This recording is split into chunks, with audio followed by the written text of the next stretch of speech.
ফুচকাটা তো আমার আপনার সবারই কম বেশি পছন্দ। তো বিশেষ করে মেয়েরা ফুচকাটা একটু বেশি পছন্দ করে। তো বাসায় বানাচ্ছিলাম আপনাদের সাথে শেয়ার করি। কিন্তু এই ভিডিওটা আমার অনেক আগেরই করা ছিল। যখন আমি আগের বাসায় থাকতাম তখনই এই ভিডিওটা আমি করে রাখছিলাম শখের বশে, কিন্তু ছাড়া হয় নাই।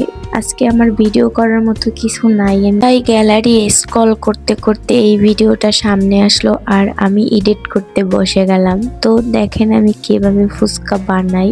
আমি তো এত চালু না, এত ভালোভাবে পারি না, তবুও নিজের মতো করে শেয়ার করি সবার সাথে। ফুচকাগুলো আমি ভেজে নিলাম, একটু সাদা সাদা করে ভেজে নিলে আমার কাছে ভালো লাগে। সবাই তো লাল লাল পছন্দ করে, আর আমি বাসায় বানালে বিশেষ করে এভাবে সাদা সাদা করেই বানাই। দেখো আমার এই যে ভর্তাটা বানানো হয়ে গেছে, একটু জিরা দিয়ে নিচ্ছি, আগেই মেখে নিয়েছি, পুরো প্রসেসিং আমি দেখাতে পারিনি। রয়েছে আমাদের প্রিয় টক, যেটা না হলে ফুচকার আসল মজাটাই আসে না। এখানে যত ধরনের মশলা দেয়া লাগে সবকিছু আমি দিয়ে সুন্দরভাবে গুলিয়ে নিয়েছি। এবার আমার খাওয়ার পালা। তো সবকিছু একটু একটু করে ফুচকার ভিতরে দিয়ে মুখে দিলেই মনে হয় যে মুখটা স্বাদে ভরে যায়। এমন করে খেয়ে দেখবা, বাসায় বানালেও অনেক মজা হয়।